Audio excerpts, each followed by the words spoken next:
السلام عليكم، كيفكم؟ شو اخباركم؟ ان شاء الله الجميع بخير. عم بحمص شعيريه. هيدي الاكله كتير طيبه. هلا بتشوفوها. اول شي حطيت زيت زيتون، حطيت زيت نباتي، حطيت تقريبا هالقد شي فنجان شعيريه. قطعت بصل حجم تقريبا وسط وحطيته فوق الشعيريه وعم بقليهم شوي ليكم احليهم. بضيف عليهم رز بسمتي. يعني هلا على الصوبات اليوم ببيروت ما عم نعرف نحكي. بنرجع لطبختنا بهيدا الفنجان. انا هيدا الحجم عملته. بنقلب الكل ونحط عليهم ملعقه كمون وبهار حلو وملح، ملعقه ملح صغيره، بنقلبهم مع بعضهم.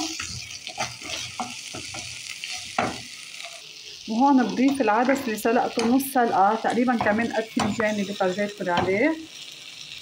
أكلة كتير طيبة عن جد اعملوها وهلا بهالصوبات حتى سلطه او لبن كثير طيبه. ان شاء الله يعجبكم هيدا الفيديو. ليكم احليها. هيدي مدردره بشعيريه. وهلا رح احط المي يلي سلقت فيها العدس. حطيت مية العدس، حزيدها كمان كباية مي، تقريبا زدتها كباية مي لأنه أنا عندي هون العدس نص استوى لازم ياخد مجاله بالمي. وحطيت كباية رز مثل هيدا الرز البسمتي، رز طويل كمان بياخد مي. فهلا بدي احط الطبخة على نار هادية وخليها يتفلفل، وأكيد بقليله بصل وبحطها على الوجه. وهلا بنشوف نتيجة الطبخة. بهيدا الوقت أنا تركت الطنجرة على النار لحتى تستوي على مهلها ويتنبت الرز والعدس على نار خفيفة. هون قطعت بصل ترونشات أو جوانح، مقطعين جوانح، وحطيت عليهم نشا وبدي أقليهم وحمصهم. هون الطبخة كانت خلصت. شوفوا شو بتشهي. تصوروا فنجان رز وفنجان عدس بطعم 5 أشخاص.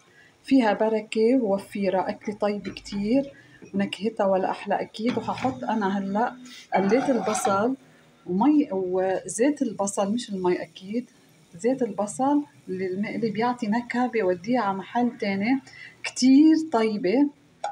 أنا قليت البصل وحمصته.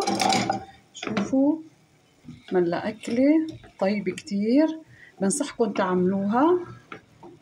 هلا بنشوف آخر فقرة من الفيديو. وهيدي الطبخة صارت جاهزة. طبختنا اليوم هي العدس بالشعيرية أو المدردرة بالشعيرية مثل ما بدكم. حدا كاسة لبن، وأكيد بعد حنحط آخر الشي بعد في شغلة بدنا نحط البصل اللي قليته على الوجه. أنا مصوركم مثل ما أنا نفس الشي. ليكم أحلاهم. بتشهي وبالطعمة عايلة وبيشبعوا.